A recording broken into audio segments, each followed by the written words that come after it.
Last week I went all in on drones with everything I had, no hedge, no safety net, full conviction. Then the entire sector got hammered. UMAC dropped 19% in 5 days. AeroVironment fell 16%. Most people would have been wiped out.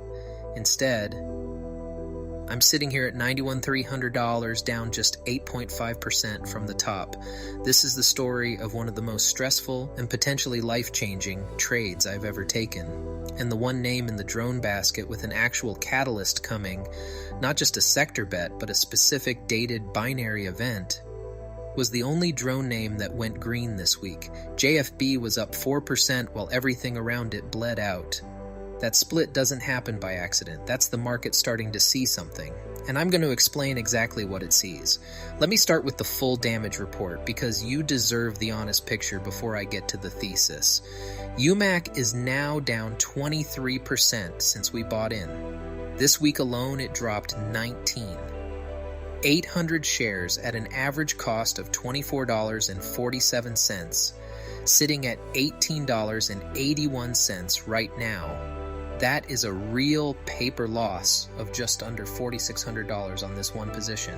I'm not going to minimize that number.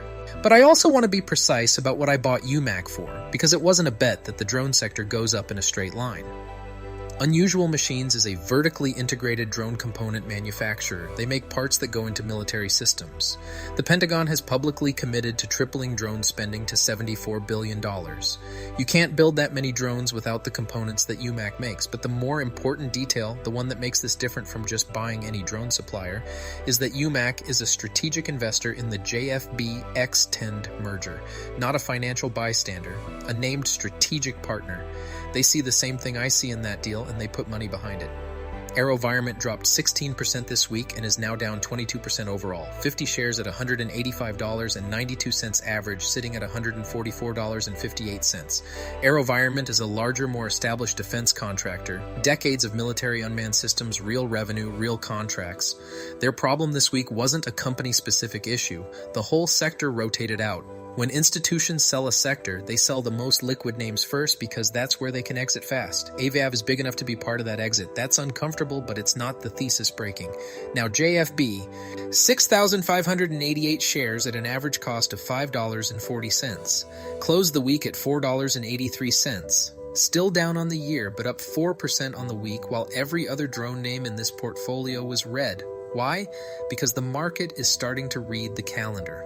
JFB is merging with a company called XTND, AI-powered defense robotics, selected for the Pentagon's $1 billion drone dominance program. We've gone deeper into them last video, so I won't spend too much time here. The high line is that manufacturing facilities coming online to meet demand that's already been funded and budgeted. When that merger closes, and we are now inside the Q3 2026 window, the ticker changes from JFB to XTND, and the combined company lists on the NASDAQ, not the OTC market, not a micro-cap exchange most institutions can't touch, the NASDAQ. And the moment that happens, every fund with a policy against OTC stocks can buy in for the first time. Right now, they literally cannot own this. Their compliance rules won't allow it. When XTND lists, those rules change. And there is a reason microcaps that get discovered by institutional money move in ways that make the earlier dip look like noise. The closer we get to that listing, the more the market prices it in. This week's 4% gain while the sector was down is that pricing beginning. We're still early, which is exactly why I'm looking hard at this week's investment. A good portfolio has a consistent push of new money. We're putting in $1,000 a month going forward. Across a year, that's $12,000 on top of whatever the portfolio does on its own. This is how real wealth gets built, by putting money in consistently and letting it compound over time. The first contribution landed this week. The obvious choice would have been JFB, $4.83 inside the merger window, buying more before the institutional unlock. That was my first instinct. Then Wrap Technologies stopped me, ticker Wrap, on the NASDAQ. $2.46, market cap just over $100 million. Wrap has been primarily known as a non-lethal weapons company, the BOLA Wrap, used by law enforcement in over 60 countries. But this week they announced something that changes the story. Exclusive US and NATO distribution rights to a physics-based counter-drone sensing platform from an Israeli AI company called Fresnel Imaging. detection technology that requires no RF signal, meaning it can't be jammed, can't be spoofed, can't be turned off. The Pentagon is spending billions building drones. Somebody has to build the technology to stop them. This portfolio is built on drone offense. UMAC, AeroVironment, JFB, all of them benefit when the military buys more drones. RAP is the other side of that same defense budget. Counter-US, drone defense, 406 shares at $2.46.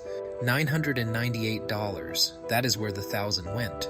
While the drone positions work through their thesis, the rest of the portfolio is doing something the drones cannot do right now. It's paying us. SentinelOne is up nearly 18% since we bought it. 25 shares at $15.19, sitting at $17.88. It's a small position, but it's the cleanest win in the portfolio right now. AI native cybersecurity is one of the few corners of the AI trade where the revenue is real and the customers are paying for a genuine product advantage. Enterprise security budgets are shifting, and SentinelOne has a platform built from the ground up for this environment. Small bet, working exactly as expected. Berkshire Hathaway is flat on the week and up about 1% overall. We did a full episode on Berkshire last week, the Able era, the $10 billion alphabet bet, the $325 billion cash pile. So I won't repeat all of it here. What I'll say is that Berkshire is doing the one thing I needed it to do. It didn't move much. When UMAC dropped 19% and AeroVironment dropped 16%, Berkshire moved 1% in either direction. That's the function. That's why it's in this portfolio. And then there are the two positions that are literally writing us checks while we wait. Coca-Cola is up 2.7% this week, up 5% overall. Realty Income is up 2.4% this week, up 4% overall. Both are green while the drone names are bleeding. And both pay dividends on a schedule that doesn't care what the market is doing. Realty Income, the monthly dividend company, pays every single month without fail. This month's payment works out to about $57.60 across our 215 shares. That goes back in automatically as fractional shares. Every month the position gets a tiny bit larger without us doing anything at all. Coca-Cola pays quarterly, about $48.50 per payment across our 100 shares. Add the two together, and this portfolio is generating roughly $74 a month in passive income just by holding positions we already own. $74 a month while we wait for JFB to close its merger. That's the point of building a portfolio instead of just making concentrated bets. So here's where we stand, down 8.5% from the start. UMAC and AeroVironment are painful and both need the Pentagon's procurement cycle to start showing up in earnings. That's a time horizon measured in quarters, not weeks. JFB needs the merger to close, and we are inside that window right now. RAP is brand new, 406 shares, day one, the counter-UAS thesis just getting started. SentinelOne needs the cybersecurity spending cycle to continue, and it is. Berkshire needs nothing except for the market to eventually remember what durable businesses are worth, and the dividend payers just need us to leave them alone, which we are doing. Conviction means staying in when it's uncomfortable. This week was uncomfortable. We're staying in. Set up your own paper portfolio and track your calls alongside mine. Make different decisions. See where we end up in 12 months. That comparison will teach you more about how you actually think about risk and patience than anything else you could do with 20 minutes a week. Dumb money, smart moves. The 100K experiment continues.